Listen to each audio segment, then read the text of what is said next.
آج میں انشاءاللہ آپ سے بات کروں گی اس دعا کے بارے میں جو کبھی رد نہیں کی جاتی۔ دعا ایک عبادت ہے، دعا ہماری ضرورت ہے۔ دعا اللہ تعالیٰ سے اپنی دنیا کی زندگی اور آخرت کی زندگی کی ضروریات کے بارے میں التجا کرنا ہے، اس سے مانگنا ہے، اس سے سوال کرنا ہے، اس کے آگے گڑ گڑانا ہے، اس کے آگے اپنی عاجزی کا اظہار کرنا ہے اور اپنے مسائل کا حل تلاش کرنا ہے۔ ہم سب جانتے ہیں کہ اس دنیا میں ہم آزمانے کے لیے بھیجے گئے ہیں، ہم سب پر آزمائشیں آتی ہیں، ہم سب کے امتحان ہوتے ہیں۔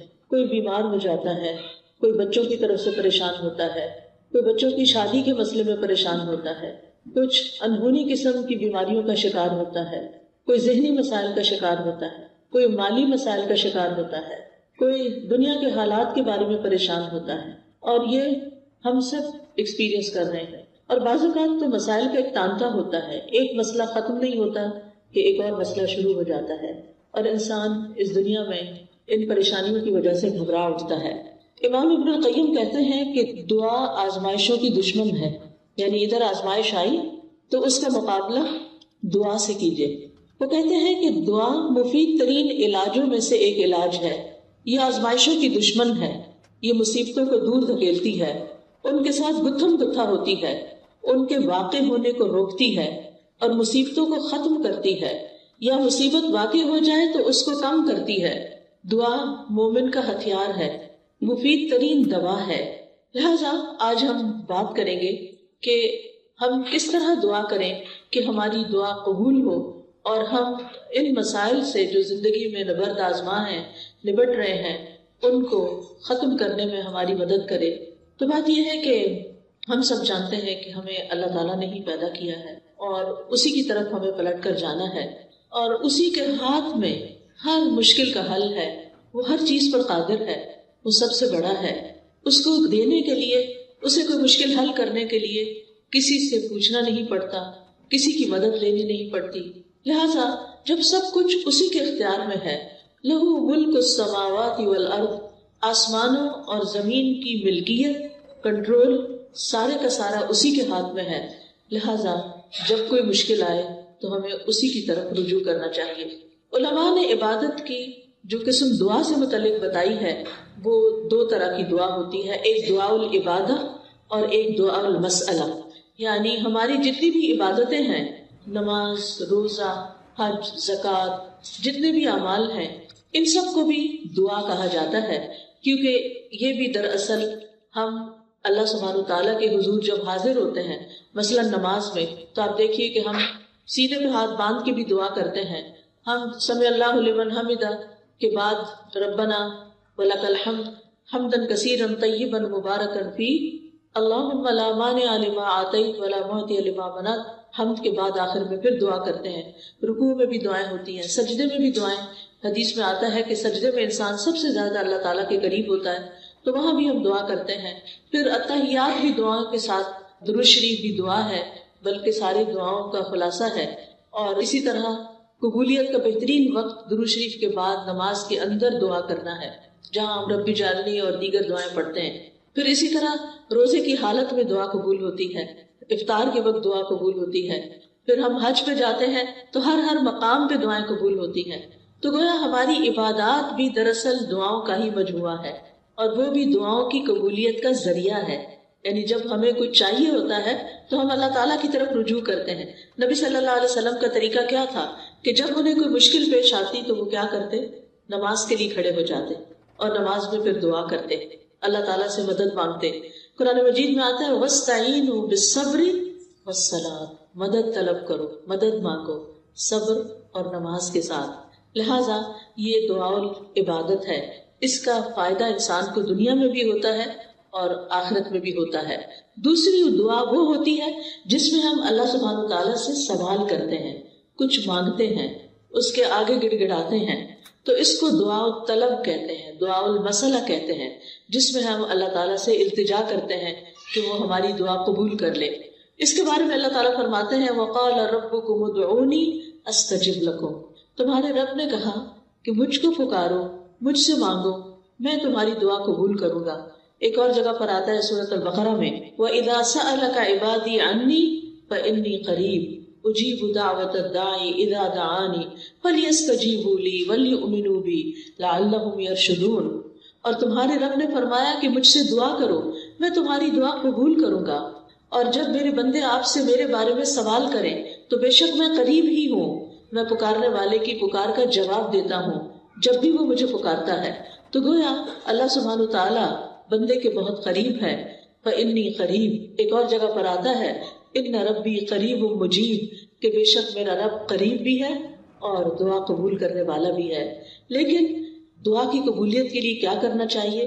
فَلْيَسْتَجِيبُوا لِي وَلْيُؤْمِنُوا بِي لَعَلَّهُمْ يَرْشُدُونَ. ان کو چاہیے کہ وہ میری بات بھی قبول کریں. یعنی اگر وہ یہ چاہتے ہیں کہ ان کی دعا قبول ہو، ان کی بات قبول ہو، تو پھر وہ کیا کریں؟ وہ میری بات قبول کریں، میرے احکامات کو بھی قبول کریں. تو گویا اللہ تعالیٰ کی اطاعت بہت بڑا ذریعہ ہے دعاؤں کی قبولیت کا. اور پھر اسی طرح وَلْيُؤْمِنُوا بِي، مجھ پر اعتماد کریں، ایمان رکھیں، یعنی دعا کرتے رہیں. جب اس کی قبولیت کا وقت ہوگا، جب وہ واقعی قبول ہونی چاہیے، اس وقت وہ دعا قبول ہو جائے گی. اس لیے مایوس نہ ہوں، اعتماد رکھیں، ایمان رکھیں، یقین رکھیں. لعلہم یرشدون، تاکہ وہ بھلائی پائیں، ہدایت پائیں. کیونکہ رشد جو ہوتی ہے، رشد اس میں ہدایت بھی ہوتی ہے اور بھلائی کے معنوں میں ہوتی ہے. یعنی انسان کی عقل کی دو قسمیں ہوتی ہیں. ایک وہ ہوتی ہے جس کے ذریعے انسان چیزوں کو سمجھتا ہے، اچھے برے کا فرق پہچانتا ہے. اور ایک ہدایت کی قسم رشد کہلاتی ہے، جس میں انسان اچھے برے کا فرق جان کر پھر بھلائی تک پہنچ جاتا ہے، خیر تک پہنچ جاتا ہے. اس لیے رب سے دعا کرتے رہنا چاہیے. اسی لیے ابراہیم علیہ السلام نے جب دعائیں کی تھی تو آخر میں فرمایا تھا ان ربی لسمیع الدعاء، بے شک میرا رب تو ضرور دعاؤں کا سننے والا ہے. یعنی وہ تو لازماً دعائیں سنتا ہے. اور السمیع کا لفظ اس کا یہ مطلب نہیں کہ وہ صرف سن لیتا ہے اور بس بات ختم نہیں. اس کا مطلب یہ ہے کہ جیسے ہم رکوع سے سر اٹھاتے ہیں تو کہتے ہیں سمع اللہ لمن حمدہ، کہ جو اللہ کی تعریف کرتا ہے اللہ تعالیٰ اس کی حمد کو سنتا ہے. بلکہ مطلب یہ ہے کہ اس کی حمد کو قبول بھی کرتا ہے، دعاؤں کو قبول بھی کرتا ہے. اسی طرح حدیث میں آتا ہے اللہم انی اعوذ بک من دعاء لا یسمع، اے اللہ مجھے اس دعا سے بچا لے جو سنی نہ جائے. تو یہاں سننا قبول کرنے کے معنوں میں کہ ایسی دعا نہ ہو کہ جو تیرے ہاں قبولیت نہ پائے. لیکن دعا مانگنے کا طریقہ بھی درست ہونا چاہیے تاکہ دعا قبول ہو جائے. اس کے بارے میں اللہ تعالیٰ کا فرمان ہے سورۃ الاعراف میں. اللہ تعالیٰ فرماتے ہیں ادعوا ربکم تضرعا وخفیا انہ لا يحب المعتدین، تم اپنے رب کو عاجزی سے اور چپکے چپکے پکارو. یعنی دعا مانگتے ہوئے انسان کے اندر عاجزی ہونی چاہیے، خشوع ہونا چاہیے، انسان کو ہمبل ہونا چاہیے، اپنے آپ کو رب کے سامنے محتاج ظاہر کرنا چاہیے. اور پھر فرمایا وَلَا تُفْسِدُوا فِي الْأَرْضِ بَعْدَ إِصْلَاحِهَا، دعاؤں کی قبولیت چاہتے ہو تو آہوزاری سے پکارو، چپکے چپکے پکارو. اللہ تعالیٰ حد سے بڑھنے والوں کو پسند نہیں کرتا. اور تم زمین میں اس کی اصلاح کے بعد فساد نہ کرو، یعنی زمین میں مطیع اور فرما بردار بن کے رہو، بگاڑ پیدا نہ کرو. ان رحمت اللہ قریب من المحسنین، بے شک اللہ کی رحمت محسنین سے، نیکوکاروں سے بہت قریب ہے. یعنی اللہ تعالیٰ ان لوگوں کی دعا زیادہ سنتا ہے جو لوگوں کے ساتھ بھلائی کرتے ہیں، نہ کہ ان کے درمیان پھوٹ ڈالتے ہیں، فساد کرتے ہیں اور ان کی زندگی مشکل کرتے ہیں. لہٰذا اگر ہم چاہتے ہیں کہ ہماری دعائیں قبول ہو تو اس کے لیے بہت ضروری ہے کہ پھر ہم اللہ سبحانہ وتعالیٰ کے حقوق بھی ادا کریں اور اللہ کے بندوں کے ساتھ بھی بھلائی کا اور رحمت کا معاملہ کریں. یعنی ہم چاہتے ہیں کہ ہم پر رحمت کی جائے تو ہمیں کیا کرنا چاہیے؟ دوسروں کے ساتھ رحم کا معاملہ کریں. کہتے ہیں نا ارحموا من فی الارض یرحمکم من فی السماء، تم اس پر رحم کرو جو زمین میں ہے تو تم پر وہ رحم فرمائے گا جو آسمان میں. یعنی اللہ سبحانہ تعالیٰ تم پر اپنی رحمت فرمائے گا. تو اس سے یہ پتہ چلتا ہے کہ دعا مانگنے کے وقت انسان کا طریقہ کیا ہونا چاہیے. سب سے پہلے کہ گڑ گڑا کے پوری توجہ سے رو کے اللہ سبحانہ تعالیٰ کے آگے فریادیں کر کے، لیکن حد سے نہ بڑھا جائے. حد سے بڑھنا کیا ہے کہ انسان ایسی حرکتیں شروع کر دے کہ جن کا سنت سے کوئی تعلق نہیں. نبی صلی اللہ علیہ وسلم نے اس طرح کی دعا نہیں مانگی. پھر اسی طرح یہ کہ پوری امید کے ساتھ دعا کرنی چاہیے، پورے یقین کے ساتھ دعا کرنی چاہیے کہ ہماری دعا قبول ہوگی. اللہ تعالیٰ سے نا امید نہیں ہونا چاہیے. وَادْعُوهُ خَوْفًا وَطَمَعًا، خوف رکھتے ہوئے اور امید کے ساتھ دعائیں کرنی چاہیے. یعنی انسان دعا مانگنے سے رکے نہیں بلکہ مانگتا رہے. دیکھا جائے تو اللہ تعالیٰ کو تو انسان کی دعا کی ضرورت نہیں کہ بندہ اسے ضرور مانگے. یہ تو انسان کے اپنے فائدے میں ہے کہ انسان اللہ سے مانگتا رہے. یہ جو اللہ تعالیٰ ہمیں حکم دے رہے ہیں کہ دعا مانگتے رہو، تو آپ دیکھیں کہ اس میں ترغیب دی جا رہی ہے. اس کو ضرورت نہیں ہے، ہمیں ضرورت ہے، ہم محتاج ہیں. سورۃ فاطر میں اللہ تعالیٰ فرماتے ہیں یا ایھا الناس انتم الفقراء الی اللہ واللہ هو الغنی الحمید. اے لوگو تم سب اللہ کے محتاج ہو اور اللہ بے نیاز ہے، تعریف والا ہے. یعنی محتاج ہم ہیں، ضرورت ہماری ہے اور اللہ بے نیاز ہے، اس کو ضرورت نہیں ہے، اس کو کسی کی محتاجی نہیں ہے کہ کوئی دعا کرے گا تو اس کی شان بلند ہوگی. وہ تو پہلے سے ہی بلند شان کا مالک ہے. ایک حدیث قدسی میں آتا ہے اللہ تعالیٰ فرماتے ہیں اے میرے بندو تم کبھی مجھے نقصان پہنچانے کی طاقت نہیں رکھو گے، یعنی میرا کچھ نہیں بگاڑ سکتے کہ مجھے نقصان پہنچا سکو، نہ کبھی مجھے فائدہ پہنچانے کے قابل ہوگے کہ مجھے فائدہ پہنچا سکو. نہ ہم اللہ تعالیٰ کا نقصان کر سکتے ہیں اور نہ ہی اس کو فائدہ دے سکتے ہیں. اسی لیے ایک اور حدیث میں آتا ہے اے میرے بندو اگر تمہارے پہلے والے اور تمہارے بعد والے اور تمہارے انسان اور تمہارے جن سب مل کر تم میں سے ایک انتہائی متقی انسان کے دل کی طرح ہو جائیں تو اس سے میری بادشاہت میں کوئی اضافہ نہیں ہوگا. یعنی اگر ہم سب کے سب بہت نیک بھی بن جائیں تو اللہ تعالیٰ کو تب بھی کوئی فائدہ نہیں. ہم اپنا سارا مال بھی خرچ کر دیں تو اللہ تعالیٰ کا کچھ بھی فائدہ نہیں، اس کا ریٹرن خود ہم ہی کو ملنے والا ہے.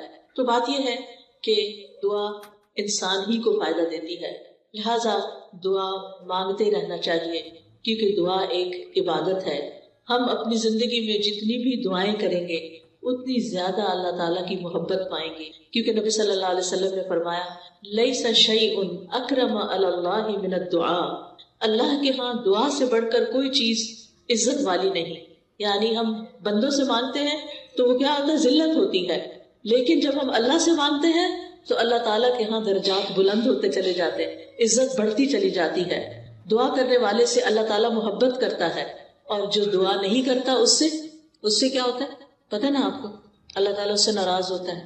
جو دعا نہیں کرتا، جو اللہ سے نہیں مانگتا، جو اللہ کے سامنے اپنی حاجت نہیں رکھتا، اللہ تعالیٰ اس سے ناراض ہوتا ہے. لہٰذا دعا کرنے والے اللہ کے محبوب ہیں اور نہ مانگنے والوں سے اللہ تعالیٰ ناراض ہوتا ہے. دعا نہ کرنا تکبر کی علامت ہے. بعض لوگوں کو کہا جاتا ہے نا دعا کرو، میں تو بہت کر لی کوئی فائدہ نہیں ہوا، یا کہتے ہیں اس کو تو پتہ ہی ہے ہمیں کیا چاہیے، ہمیں کیا ضرورت ہے کہ ہم اس سے مانگیں. نہیں، ہمیں ضرورت ہے اس سے مانگنے کی، اور جب تک ہم مانگتے رہیں گے ہماری نیکیوں میں اضافہ ہوتا رہے گا اور ایک وقت آئے گا کہ قبول بھی ہو جائے گی. قیامت کے دن یعنی ہر دعا قبول ہوتی. کچھ دعائیں دنیا میں اسی وقت دیر اینڈ دن قبول ہو جاتی، کچھ دعاؤں کے بدلے میں اللہ تعالیٰ ہماری کچھ اور خیر بھلائی کر دیتا ہے جو ہم خود مانگ نہیں رہے ہوتے.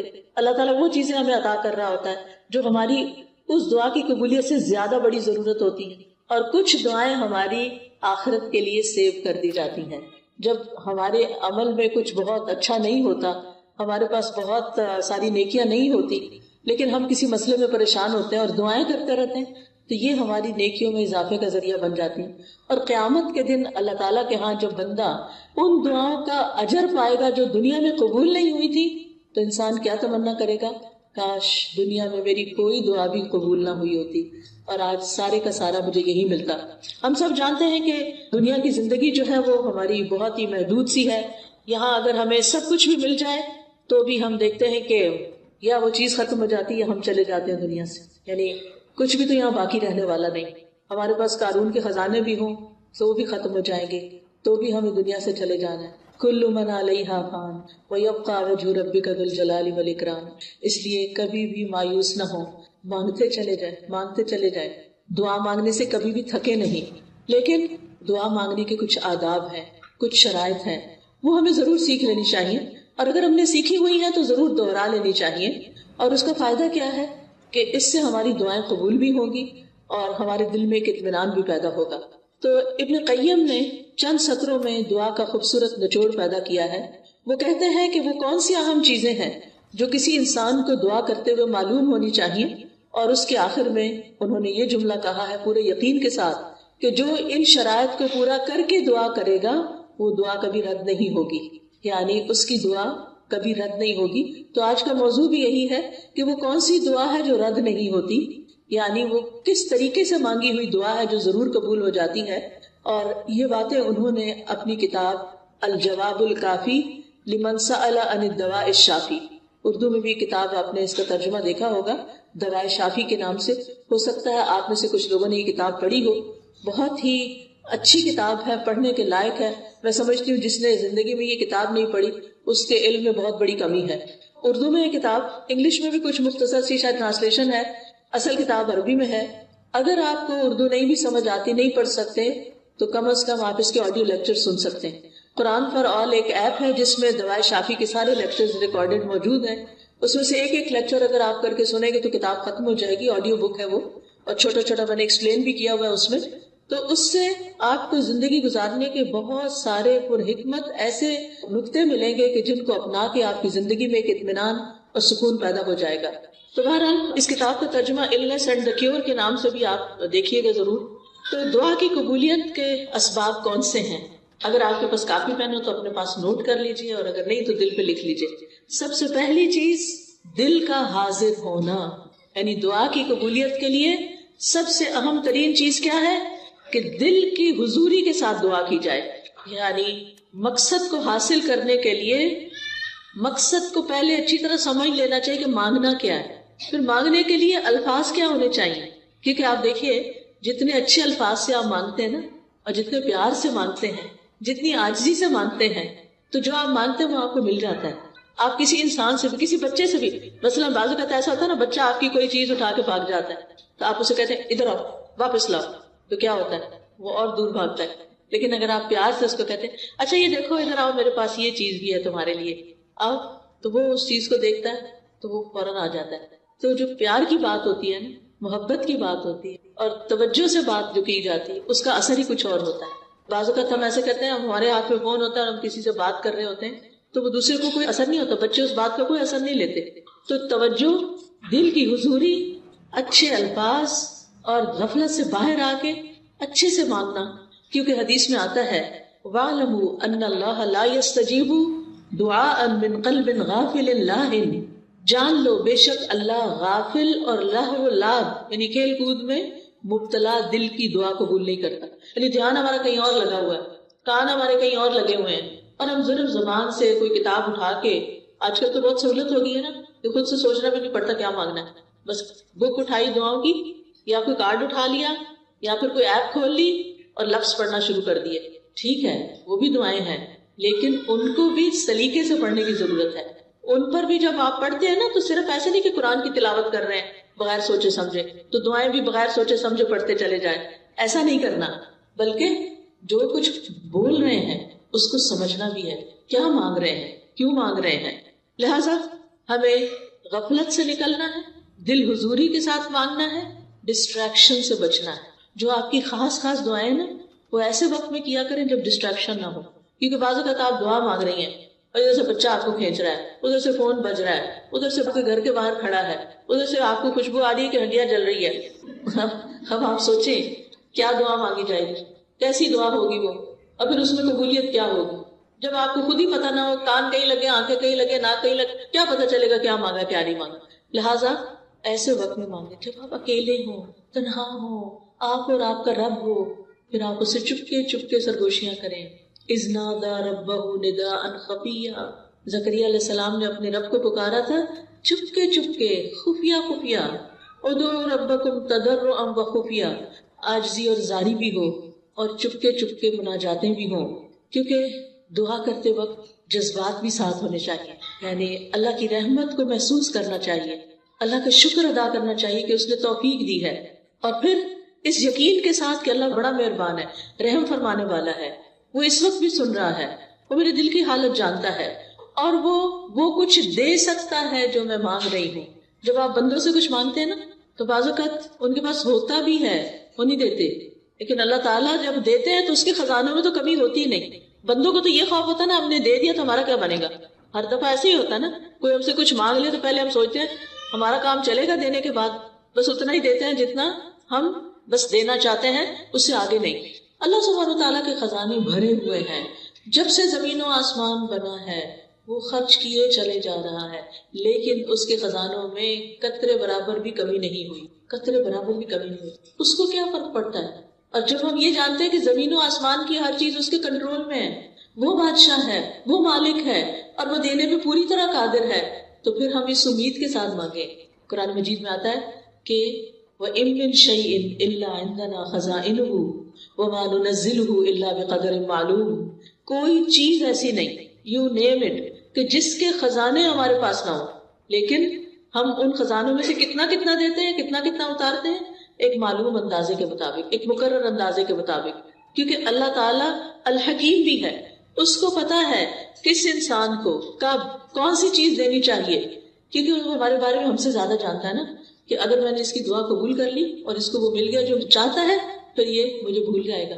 اور مجھ سے غافل ہونا اور بھولنا اس بندے کے حق میں نقصان دہ ہے. لہٰذا بہتر ہے کہ اس کی دعا ابھی قبول نہ کی جائے، یہ کچھ اور مانگ لے. یعنی بعض لوگوں کی دعا صرف اس لیے قبول نہیں کی جاتی کہ ان کا رونا اللہ کو پسند ہوتا ہے، ان کا مانگتے رہنا اللہ کو پسند ہوتا ہے. کیونکہ جب ہم دکھی ہوتے ہیں، تکلیف میں ہوتے ہیں، پریشان ہوتے ہیں، تو پھر ہم اللہ کی طرف رجوع کرتے ہیں. اور جب ہماری ضروریات پوری ہو جاتی ہیں تو پھر ہم کیا کرتے ہیں؟ پھر تو ہم نماز پڑھنا بھی بھول جاتے ہیں، پھر ہم صدقہ خیرات دینا بھی بھول جاتے ہیں. لہٰذا اللہ سبحانہ وتعالیٰ ہمیں کسی نہ کسی مشکل میں ڈالے رکھتا ہے ہمارے فائدے کے لیے، ہماری بھلائی کے لیے، تاکہ ہم اللہ تعالیٰ کی طرف رجوع کرتے رہیں. نبی صلی اللہ علیہ وسلم نے فرمایا ادعوا اللہ وانتم موقنون بالاجابہ، تم اللہ سے مانگو اس یقین کے ساتھ کہ تمہاری دعا ضرور قبول کی جائے گی، پورا یقین ہو. لہٰذا جب آپ کو یقین آئے گا نا تو غفلت بھی دور ہو جائے گی، دعا میں دل حاضر رہے گا، اور آپ اس طرح دعا کی قبولیت کی پہلی شرط پوری کر دیں گے. دوسری چیز جو ہے وہ ڈسٹریکشن ہے. ڈسٹریکشن کا مطلب یہ ہے کہ انسان کبھی کہیں دیکھے، کبھی کہیں دیکھے، کبھی کچھ سوچے، کبھی کچھ سوچے، اور جو مانگ رہا ہے اس کی خبر نہ ہو اس کو. تو ہمیں سمجھ کر دعا کرنی، سمجھ کر، یعنی یہ دوسرا اہم نقطہ ہے، حاضر دل کے ساتھ اور سمجھ کر. کیونکہ اگر پتہ ہی نہیں مانگ کے آ رہے ہیں تو پھر کیا فائدہ.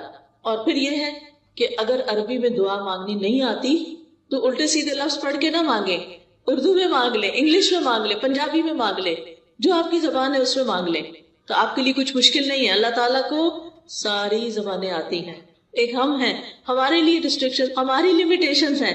ہمیں ایک زبان آتی ہے تو دوسری نہیں آتی، انگریزی آتی تو فرینچ نہیں آتی، اردو آتی ہے تو پنجابی نہیں آتی بچوں کو. تو کتنی لمیٹیشن ہے ہماری. اللہ تعالیٰ کے لیے کچھ مشکل نہیں. کسی بھی ڈائلیکٹ میں، کسی بھی زبان میں، کسی بھی وقت، کسی بھی لمحے کچھ بھی مانگتے ہیں، وہ سب کچھ سمجھتا ہے، جانتا ہے، اور دینے پر پوری طرح قادر ہے. پھر آپ دیکھیے کہ دعا کرتے وقت کسی بے مقصد کام میں مشغول نہ ہو. اچھا بعض لوگ موبائل سے دعائیں پڑھتے ہیں، ٹھیک ہے، سہولت کے لیے پڑھ سکتے ہیں آپ. اب کیا ہوتا ہے اتنے میں اوپر ایک نوٹیفیکیشن آ جاتا ہے. اچھا آدھی دعا پڑھی، آدھا میسج پڑھا، نہ ادھر کے نہ ادھر کے، ملٹی ٹاسکنگ ہو رہی. دنیا کے کاموں میں تو ملٹی ٹاسکنگ آپ کر سکتے ہیں، لیکن اللہ تعالیٰ کے ہاں تو بس ایک وہ ہے، اس کو ایک مانتے ہوئے بس وہ اس میں بھی یہ بھی شریک کرنا پسند نہیں کرتا کہ جب ہم اس سے بات کر رہے ہوں تو ہم اوروں کے بارے میں سوچ رہے ہیں، یا اس سے بات کر رہے ہوں تو بیچ میں کسی اور سے باتیں شروع کر دیں. اس کو یہ پسند نہیں ہے. لہٰذا ہمیں ڈسٹریکشن سے بچنا ہے. بعض اوقات یہ ہوتا ہے کہ کوئی چیز ہمارے انگوٹھی وغیرہ ہاتھ میں ہوتی ہے تو کچھ لوگ کیا کرتے ہیں، دعا مانگتے اس سے کھیلنا شروع کر دیتے ہیں، کوئی بٹن کھول بند شروع کر دیتا ہے، کچھ اور کرنے لگتے ہیں. ان ساری چیزوں سے بچنا ہے. اس وقت کپڑے نہیں سنوارنے، کوئی اور کچھ نہیں، کھجانا شجانا بھی نہیں. اگر کھجانا ہے پہلے کھجا لیں اور پھر اس کے بعد دعا کرنی شروع کریں. یعنی 100% آپ کی توجہ دعا کی طرف ہونی چاہیے. ہمارے اسلاف میں سے کسی نے ایک شخص کو دیکھا کہ دعا کر رہا تھا، ساتھ کنکریوں سے کھیل رہا تھا. انہوں نے کہا یہ کنکریاں پھینک دو اور اپنی دعا پہ توجہ کرو. دعا کرتے ہوئے تمہارا دل اور اعضاء سارے، پورا جسم اس طرف متوجہ ہونا چاہیے. تو یہ تھی پہلی شرط. ٹھیک ہے. دوسری شرط یا دوسرا نقطہ یا دوسرا ادب کیا ہے؟ قبولیت کے 6 اوقات میں سے کسی وقت میں دعا کرنا. اب قبولیت کے 6 اوقات کون سے میں بھی آپ کو بتاتی ہوں. یہ 6 اوقات ایسے ہیں جن میں دعا قبول ہو جاتی ہے اور کبھی رد نہیں ہوتی. لہٰذا دل کو حاضر رکھنے کے ساتھ ساتھ دوسری چیز وقت کا انتخاب ہے کہ کس وقت آپ مانگیں، کون سا زیادہ سوٹیبل ٹائم ہے. تو ان میں سے سب سے پہلے رات کا آخری تہائی حصہ، 1/3 of last part of the night. اب وہ کیا ہے، جیسے آپ کے موبائل پہ وہ ٹائمنگز ہوتے ہیں نا صلاۃ کے، تو وہ آ جاتا ہے تہجد کا وقت آ جاتا ہے. آج کل شاید 1:30 ہے یا کچھ اس طرح. تو وہ لاسٹ پارٹ آف نائٹ ہوتا ہے جو تیسرا حصہ آخری حصہ ہوتا ہے رات کا، فجر کی اذان سے پہلے، آپ سمجھے 1.5-2 گھنٹے پہلے۔ اب اس وقت میں آپ اللہ تعالیٰ سے دعا کریں گے، جو کہ تہجد کا وقت ہوتا ہے، سب سو رہے ہوتے ہیں، فون کالز کرنے والے بھی سو رہے ہیں، آنے جانے والے بھی سو رہے ہیں، گھر والے بھی سو رہے ہیں، بچے بھی سو رہے ہیں، سبھی سو رہے ہیں۔ اب آپ کا رب جاگ رہا ہے، لہٰذا جب آپ کی آنکھ کھلے تو آپ اپنے رب کو پکاریں، چاہے آپ بستر میں لیٹے ہوئے پکاریں، منع نہیں ہے لیٹ کے دعا کرنا، آپ لیٹ کے بھی دعا کر سکتے ہیں۔ اس وقت کوئی آپ کو دیکھ نہیں رہا ہوگا، آپ اللہ کے آگے رو سکتے ہیں، آپ اپنی التجائیں فریادیں کر سکتے ہیں۔ اگر کوئی ساتھ سویا ہوا ہے تو پھر زور سے نہیں بولیے، دل دل میں بولیے، کیونکہ اللہ تعالیٰ نے اجازت دی ہے کہ ادعوا ربکم تضرعا وخفیا، خفیہ خفیہ، چپکے چپکے، وسپرنگ میں، دل ہی دل میں اللہ کے ساتھ فریادیں کرنا شروع کر دیں، اور یہ دل کی حضوری کا بہترین وقت ہے۔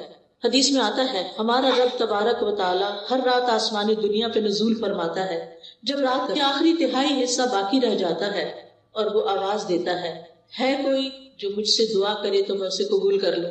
اللہ تعالیٰ خود پکار رہے ہیں، مانگو مجھ سے، ہے کوئی جو مجھ سے مانگے تو میں اسے عطا کر دوں، ہے کوئی جو مجھ سے بخشش طلب کرے تو میں اس کو معاف کر دوں، اور یہ ہر رات ہوتا ہے، ایوری نائٹ۔ لہٰذا اس وقت سے فائدہ اٹھانا چاہیے۔ اگر ہم اپنے گناہوں سے پریشان ہیں، اپنی بری عادتوں سے پریشان ہیں، اپنے کچھ مینٹل ہیلتھ کے بارے میں پریشان ہیں، کسی خاص مسئلے کے بارے میں پریشان ہیں، تو اس آخری حصے میں رات کے اٹھیں اور اللہ تعالیٰ سے دعا کریں۔ اللہ تعالیٰ اپنی شان کے مطابق آپ کو نوازے گا، اور یہ دعاؤں کی قبولیت کا سنہری موقع ہوتا ہے۔ دوسرے مواقع کون سے ہیں؟ ابن القیم لکھتے ہیں وَعِندَ الْأَذَانِ، حدیث میں بھی آتا ہے اذان۔ اب آپ کہیں گے ہمارے گھر میں تو اذان ریکارڈڈ ہے، بالکل ریکارڈڈ اذان بھی اذان ہے، وہ کچھ اور تو نہیں ہے نا۔ بعض لوگ کہتے ہیں اچھا اس کا جواب دیں، بھائی کیوں نہ دیں، وہ کیا کہہ رہے ہیں، وہ وہی تو کہہ رہے ہیں جو اذان کے الفاظ ہیں۔ اب آپ مسجد میں بھی ہوتے ہیں تو کیا آپ کو مؤذن کی اصل آواز آ رہی ہوتی نہیں نا، کس میں سے آ رہی ہوتی؟ مائک کے تھرو آ رہی ہوتی ہے، لہٰذا وہاں بھی آپ جواب دیں گے، اور گھر میں جب موبائل پہ آذان لگے گی یا آذان کلاک پہ آذان لگے گی اس کا بھی آپ پورا جواب دیں گے، اور اس کے بعد دعا کریں گے، وہ قبولیت کا وقت ہے۔ اچھا کچھ لوگ تو گھروں میں آذان آن ہی نہیں کرتے، موبائل پہ بھی انہوں نے بس وہ چھوٹی سی آذان رکھی ہوئی ہے جو بس تھوڑا سا نوٹیفیکیشن دیتی ہے، 2 دفعہ اللہ اکبر کر کے وہ بند ہو جاتی ہے۔ نہیں، اپنے گھروں میں آذان لگائیں۔ پہلے تو الفجر کی وہ آذان ہوتی تھی، کلاک ہوتا تھا، وہ گھروں میں عام طور پر بج رہا ہوتا تھا، تو بہت ضروری ہے ہمارے گھروں کے اندر جو شیاطین کا اثر ہے، جو بے چینیاں ہیں، جو بچوں کی نافرمانیاں ہیں، ان میں بہت بڑی وجہ یہ ہے کہ گھروں میں قرآن نہیں پڑھا جاتا، گھروں میں آذان کی آواز نہیں سنائی دیتی۔ ہم ایسی جگہوں پر رہتے ہیں کہ جہاں پر آذان نہیں آتی، لہٰذا بہت ضروری ہے کہ آپ ہر طرح کے شر سے بچنے کے لیے گھر میں آذان بلند آواز سے لگائیں، کہ ہر نماز کے وقت پر آذان لگ جائے، اور اس کا جواب دیں گے آپ۔ اللہ اکبر کا اللہ اکبر جو مؤذن کہتا جاتا ہے آپ جواب میں وہی بولتے جائیں گے، اور جب وہ حی علی الصلاۃ اور حی علی الفلاح کہے گا تو اس وقت آپ لا حول ولا قوۃ الا باللہ پڑھیں گے، اور اس کے بعد پھر یہ ہے کہ آپ یہ دعا پڑھیں گے اللہم رب هذه الدعوة التامة والصلاة القائمة آت محمدا الوسیلة والفضیلة وابعثه مقاما محمودا الذی وعدته، اور پھر درود شریف پڑھ کے جو دل میں ہے آپ کی مانگے اللہ سے، انشاءاللہ آپ کی دعا قبول ہوگی۔ اور پھر اس کے بعد یہ ہے کہ دعا کی قبولیت کا تیسرا وقت اذان اور اقامت کے بیچ میں، جیسے آپ مسجد میں گئے ہیں، جمعہ پڑھنے کے لیے گئے ہیں، یا ویسے آپ واقعاً چلے گئے مسجد کے اندر، اذان ہو رہی تھی تو آپ اذان کا تو آپ نے جواب دے دیا، دعا کر لی، تھوڑی دیر کے بعد اقامت ہوتی ہے جب نماز کھڑی ہوتی ہے، یہ بیچ کا وقت بڑا ہی قیمتی وقت ہے، یہ سارا وقت دعاؤں کی قبولیت کا وقت ہے۔ لیکن افسوس کے ساتھ یہ کہنا پڑتا ہے کہ ایون جمعے کے دن مسجد میں ہوتے ہوئے لوگ اس وقت کی قدر نہیں کرتے، جبکہ وہ وقت بھی قبولیت کا وقت ہوتا ہے۔ لہٰذا آپ کا دل اگر بوجھل ہے، آپ پریشان ہیں، آپ جہاں ڈرائیو کیجیے اور جائیے مسجد میں جا کے بیٹھ جائیے، اذان سنیے، اذان اور اقامت کے بیچ میں خوب اللہ سے رو کے دعائیں کیجیے، اور پھر نماز پڑھ کے آ جائیے۔ عورتوں کا مسجد آنا منع نہیں، امہات المومنین کو دیکھتے ہیں، صحابیات کو دیکھتے ہیں، سب مسجد جاتی تھی، بلکہ فجر کی نماز میں شریک ہوتی تھی، عشاء کی نماز میں شریک ہوتی تھی، اور نبی صلی اللہ علیہ وسلم نے فرمایا کہ تم عورتوں کو مسجد آنے سے مت روکو۔ لہٰذا یہاں اگر گھر کے اندر آپ کی سیٹسفیکشن نہیں ہوتی تو آپ اللہ کے گھر بیت اللہ شریف جانا تو دور کی بات ہے، وہاں تو ہر وقت کی دعائیں قبول ہو رہی ہوتی، لیکن یہاں بھی جو آپ کے لوکل مساجد ہیں ان کو بھی آباد کیجیے۔ کتنا افسوس ہوتا ہے کہ رمضان میں پھر لوگ مسجدوں میں آ جاتے ہیں اور رمضان ختم ہوتا ہے، کسی وقت آپ جا کے دیکھیں عصر کی نماز میں چند نمازی ہوں گے، مغرب کو جا کے دیکھیں، فجر کو جا کے دیکھیں. حالانکہ مردوں کے لیے مسجد میں نماز پڑھنا واجب ہے، لازم ہے، اور عورتوں کے لیے اس کی رخصت ہے کہ جب چاہیں جائیں. لہٰذا اس وقت کو آپ نے ضائع نہیں کرنا. پھر دعا کی قبولیت کا چوتھا وقت فرض نماز کے آخر میں. فرض نماز کے آخر میں وہ کون سا وقت ہوتا ہے؟ سلام پھیرنے سے پہلے. جہاں آپ اتحیات پڑھتے ہیں نا، تو اتحیات پڑھنے کے بعد درود شریف پڑھتے ہیں. آپ نے ساری نماز مکمل کر لی، اب آپ اس وقت صرف رب جل پڑھ کے سلام نہ پھیر دیں، وہ بھی پڑھیں. اور اس کے علاوہ آپ کی جو بھی دعا ہے دل میں، اردو میں نہیں مانگے. آپ دیکھ لیں مسنون دعا میں سے کون سی دعا سے ملتی جلتی، یا آپ صرف استغفار پڑھنا شروع کریں. کیونکہ استغفار سے کیا فائدے ہوتے ہیں؟ یعنی آپ کہیں استغفر اللہ ربی من کل ذنب واتوب الیہ، ربی انی ظلمت نفسی. یہ دعا تو مسنون دعا ہے ویسے بھی. ربی انی ظلمت نفسی ظلما کثیرا ولا یغفر الذنوب الا انت. تو یہ دعا آپ پڑھ سکتے ہیں اور دل میں اپنی حاجت رکھیں. سورۃ نوح اگر آپ پڑھیں تو اس میں آتا ہے کہ نوح علیہ السلام نے اپنی قوم کو بہت سمجھایا تھا اور کہا تھا، میں نے اپنی قوم سے کہا کہ اپنے رب سے استغفار کرو. استغفار کا مطلب ہوتا ہے اپنے گناہوں کی معافی مانگو. فائدہ کیا ہوگا؟ یرسل السماء علیکم مدرارا، تم پر آسمان سے موسلادھار بارشیں برسائے. آج آپ دیکھیں کہ کینیڈا کا کیا حال ہو گیا، کتنا ڈراؤٹ ہو گیا ہے، کتنے عرصے سے ڈھنگ سے بارش نہیں ہوئی. ہم اس کو پر گرانٹیڈ لیتے ہیں کیونکہ ہر تھوڑے دن بعد بارش، ہر تھوڑے دن کبھی سنو ہو رہی ہے، کبھی بارش ہو رہی. ہم سمجھتے تھے یہ ہمارا حق ہے. لیکن اب آپ دیکھیں مہینہ ہوا ہے مجھے واپس آئے ہوئے اور مسلسل دھوپ نکل رہی ہے یا بادل آ رہے ہیں، ہلکی پھلکی پھوار پڑتی ہے اور بات ختم ہو جاتی ہے. کتنی جگہوں پر آگ لگی ہوئی ہے اور اس کی پولوشن یہاں تک، اس کا دھواں اسموک یہاں تک آ رہا ہے اور لوگوں کے گلے خراب ہو رہے ہیں. اور کیا کہہ رہے ہیں ماہرین کہ اس کا حل صرف بارش ہے. بارش ہوگی تو یہ آگ بجھے گی. ان کے پاس کوئی طریقہ ذریعہ نہیں ہے آگ بجھانے کا.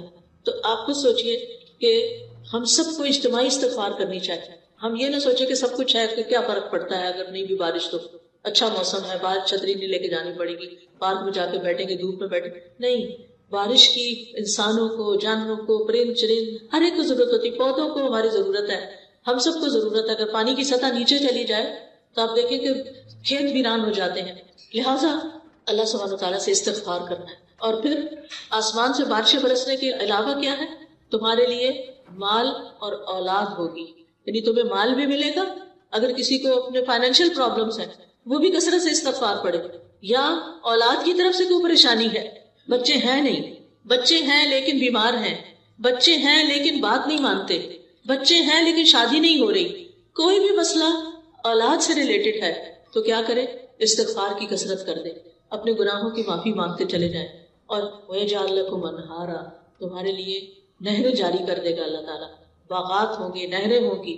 تو جب فرض نماز ختم کریں تو اس سے پہلے کم از کم ایک دفعہ استغفار ضرور پڑھ لیں. اللہم اغفر لی ذنبی کلہ دقہ وجلہ اولہ وآخرہ سرہ وعلانیتہ. یہ ایک استغفار کی دعاؤں کا کارڈ بھی ہے. اس میں آپ دیکھیں کہ بہت سی استغفارات کے ورژنز ہیں جن کو آپ تہجد کے وقت بھی پڑھ سکتے ہیں اور اس کے علاوہ بھی یاد کر سکتے ہیں. یہ گناہوں کی بخشش کا کارڈ ہے، ہر ایک کے پاس ہونا چاہیے. جیسے پہلے بھی میں نے عرض کیا نا کہ الفاظ میٹر کرتے ہیں، ورڈز ڈو میٹر، کہ آپ کن لفظوں سے بول رہے ہیں، کن لفظوں سے معافی مانگ رہے ہیں. ہمارے پاس تو اتنے اچھے لفظ نہیں ہوتے، لیکن قرآن مجید کی آیات اور جو نبی صلی اللہ علیہ وسلم کے الفاظ ہیں وہ خوبصورت الفاظ ہیں، تو ان کے ذریعے استغفار کریں تو انشاءاللہ آپ کے مسائل حل ہوں گے. اب یہ جو سلام پھیرنے سے پہلے کا وقت ہے یہ بہت قیمتی وقت ہے، کیونکہ آپ نے وضو کیا، قبلے کی طرف رخ کیا، اللہ اکبر کہہ کے اللہ کی بڑائی بیان کی، ہاتھ باندھ کے اس کے سامنے کھڑے رہے، اللہ کے کلام کی تلاوت کی، آپ نے رکوع کیا، آپ نے اللہ کی حمد بیان کی، آپ نے سجدہ کیا، آپ اتحیات میں بیٹھے، اور پھر آپ نے 1 رکعت پڑھی، 2 رکعت پڑھی، 3 پڑھی، 4 پڑھی، اور اب آپ تشہد میں بیٹھے ہوئے ہیں. عاجزی کا انداز ہے، گھٹنے موڑ کے بیٹھنا، عاجزی کے ساتھ بیٹھے ہوئے ہیں اور قبلہ رخ کیا ہوا ہے، درود شریف پڑھ لیا آپ نے. کتنی ساری چیزیں جمع ہو گئی آپ کی دعا کی قبولیت کے لیے. لیکن عام طور پر لوگوں کو پتہ ہی نہیں ہوتا کہ یہ دعا کی قبولیت کا وقت ہے، لہٰذا وہ جلدی سے ربی جلدی بے سوچے سمجھے پڑھ کے سلام پھیر دیتے ہیں اور ایک موقع گنوا دیتے ہیں. لہٰذا اگر مثال کے طور پر آپ بیمار ہیں تو آپ اللہ تعالیٰ سے دعا کر سکتے ہیں، اللہم اشفنی، اللہم اشفنی، اے اللہ مجھے شفا دے دے، اے اللہ مجھے شفا دے دے. پھر اسی طرح یہ ہے کہ اس وقت ایک خاص دعا نبی صلی اللہ علیہ وسلم نے سکھائی ہے اور وہ ہے اللہم انی اعوذ بک من عذاب القبر وأعوذ بك من عذاب جهنم وأعوذ بك من فتنة المسيح الدجال وأعوذ بك من فتنة المحيا والممات اللهم إني أعوذ بك من المأثم والمغرم. یہ دعا جو ہے یہ لازم پڑھنی چاہیے نماز کے آخر میں، کیونکہ ہم دنیا کی مسائل پہ پریشان ہوتے ہیں جبکہ ہم لگژریس گھروں میں رہتے ہیں، ہمارے پاس اچھے اچھے کھانے ہیں، ہمارے پاس اچھا اچھا پہننا ہے، ہم ایک پرامن ملک میں رہتے ہیں. لہٰذا اگر چھوٹا سا بھی مسئلہ آ جائے تو ہمارے سر پہ وہ چھا جاتا ہے اور باقی چیزیں ہم بھول جاتے ہیں کہ ہمارے آگے کیا ہونے والا ہے. قبر میں تو ہم نے تنہا ہونا ہے نا، وہاں تو کوئی ساتھ نہیں ہوگا. لہٰذا وہاں کی تکلیف اور وہاں کے عذاب اور وہاں کی مشکل کے بارے میں دعا کریں. قیامت کے دن جہنم کی سزا سے بچنے کی دعا کریں، پھر اسی طرح گناہوں سے بچنے کی دعا کریں. تو یہ بہت جامع دعا ہے، یہ بھی آپ کو یہاں نماز کے اذکار کتاب جو ہے اس میں مل جائے گی. دعا کی قبولیت کا 5واں وقت، ابن قیم کہتے ہیں 5واں وقت جمعے کا دن ہے. جمعے کے دن میں 2 اوقات ایسے ہوتے ہیں جب دعا قبول ہوتی ہے. ایک جب امام ممبر پہ چڑھ رہا ہوتا ہے، اس وقت سے لے کر جمعے کی نماز مکمل ہونے تک تو آپ مسجد میں پہلے سے ہی چلے جائیں اور اس وقت دعا شروع کر دیں جب امام اپنا خطبہ شروع کرتا ہے، جب اس وقت اذان ہوتی ہے. نبی صلی اللہ علیہ وسلم نے فرمایا جمعے کے دن ایک گھڑی ایسی بھی آتی ہے کہ اگر وہ کسی بندہ مسلم کو اس حال میں میسر آ جائے کہ وہ اللہ سے خیر کا سوال کر رہا ہو تو اللہ اسے وہ چیز ضرور عطا کر دیتا ہے. دوسری گھڑی کیا ہے؟ اچھا ساعت الگ سے نا، ساعت 60 منٹ کو نہیں کہتے، یہ کم بھی ہو سکتا ہے زیادہ بھی ہو سکتا ہے. شیخ صالح العثیمین کہتے ہیں کہ یہ تقریباً 45 منٹ ہے، ٹھیک ہے. اور اس کے علاوہ عصر سے لے کے مغرب تک کا وقت دعاؤں کی قبولیت کا وقت ہے جمعے کے دن. لہٰذا اگر آپ کی کوئی حاجت ہے، آپ کی کوئی پریشانی ہے تو آپ اس وقت کو بھی استعمال کر سکتے ہیں.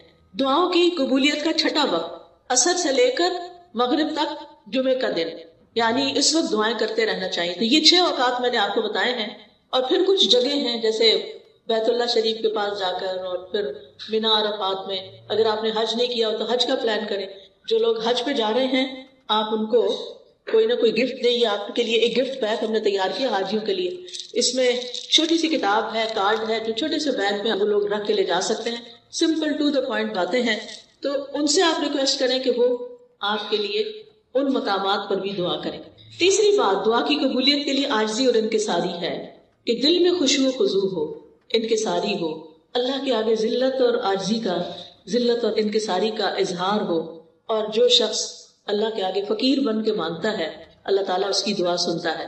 انبیاء کے بارے میں قرآن مجید میں آتا ہے وَيَدْعُونَنَا رَغَبًا وَرَهَبًا وَكَانُوا لَنَا خَاشِعِينَ، کہ وہ ہمیں رغبت اور خوف سے پکارتے تھے، یعنی امید اور خوف کے ساتھ ہم سے دعا کرتے اور ہمارے لیے عاجزی کرنے والے تھے. تو اس سے کیا پتہ چلتا ہے کہ جو اپنی دعا میں عاجزی کرتا ہے اللہ تعالیٰ اس کی دعا قبول فرماتا ہے. خشوع کا کیا مطلب ہوتا ہے؟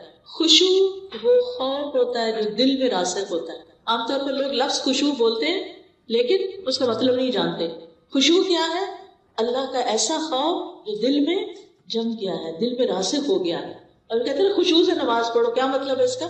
اس کا مطلب نہیں کہ کوئی دھیان آپ کا ادھر ادھر نہیں جائے، نہیں، اللہ سے ڈرتے ہوئے، یعنی کہ اللہ پہ احسان جتاتے ہوئے نہیں، کہ دل کے اندر اللہ کا خوف ہو. اور خاشعین کون ہوتے ہیں؟ جن کے دلوں میں اللہ کا ڈر ہوتا ہے، عاجزی ہوتی ہے اللہ کے سامنے، انکساری ہوتی ہے. اس کا یہ مطلب نہیں کہ منفی خوف، نہیں، مثبت خوف. منفی خوف جو ہوتا ہے انسان کو مایوسی کی طرف لے جاتا ہے. مثبت خوف انسان کو برائیوں سے بچاتا ہے اور عبادت پر ابھارتا ہے، اللہ کے سامنے کھڑا کرتا ہے، اللہ کے سامنے جھکا دیتا ہے، اللہ کے سامنے سجدہ کرواتا ہے. تو خشوع کی علامت کیا ہوتی ہے؟ کیسے پتہ چلے گا کہ آپ کے اندر خشوع ہے کہ نہیں؟ اس میں دل نرم ہو جاتا ہے، انسان رونے لگتا ہے اللہ کے آگے. یعنی دعا میں رونا بھی چاہیے، دل نرم ہونا چاہیے، غافل نہیں ہونا چاہیے. اور پھر دعا میں دل بھی لگے، دعا لمبی ہو جائے، یہ بھی خشوع کی علامت ہوتی ہے. اور آپ کو یوں لگے جیسے آپ اللہ سے باتیں کر رہے ہیں. پھر چوتھی چیز قبولیت کے لیے گڑ گڑا کے دعا کرنا، تضرع. تضرع کا لفظ جو ہے یہ ضاد، را اور عین سے ذرا، ذرعن کہتے ہیں گائے کی وہ جگہ جہاں گائے کا دودھ جمع ہوتا ہے. آپ دیکھیں کہ جب بچہ پیدا ہوتا ہے نا گائے کا، تو گائے کے بچے کو کتنی تڑپ ہوتی ہے ماں کے تھن کی طرف جانے کی. کبھی دیکھا آپ نے یہ منظر؟ آپ نے بھی کچھ نہیں دیکھا، نہیں تو ویڈیو پہ کسی پہ دیکھ لیں.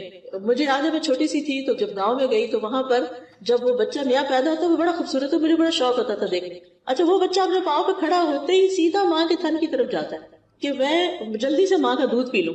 تو وہ جو شوق ہے نا، وہ جو تڑپ ہے نا، اور چونکہ گائے رکھنے والوں نے خود بھی اپنے لیے بھی دودھ نکالنا ہوتا ہے تو بچے کو چھوڑ نہیں دیتے، وہ اس کو باندھتے ہیں اور پھر اپنا دودھ نکالتے ہیں، پھر بچے کو بچا ہوا کچھ اس کو بھی پینے کو لیے دے دیتے ہیں.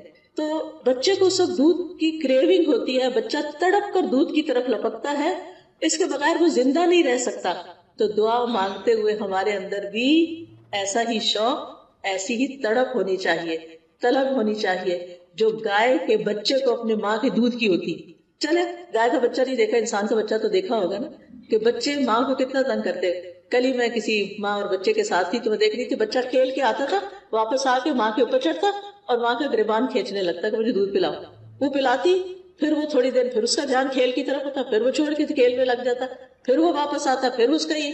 تو یہ جو شوق ہے نا کہ پلٹ پلٹ کے اللہ کی طرف جانا کہ اللہ تعالیٰ آپ ہماری دعا قبول کر لیں، بس آپ نہیں دینا ہے، آپ نہیں کرنا ہے. تو یہ تڑپ بڑی ضروری ہے، کیونکہ انسان اللہ کے بغیر تو زندہ نہیں رہ سکتا نا، وہ تو پھر لاشا ہے جو ایک چلتا پھرتا ہے. اصل چیز کیا ہے کہ انسان اللہ سبحانہ و تعالیٰ کے ساتھ یعنی ایک تعلق رکھے، ایک آہوزاری رکھے. اور پھر آپ دیکھتے ہیں کہ جن بچڑوں کی مائیں مر جاتی نا گائے، تو بچڑے زندہ بھی نہیں رہتے. یعنی اللہ سبحانہ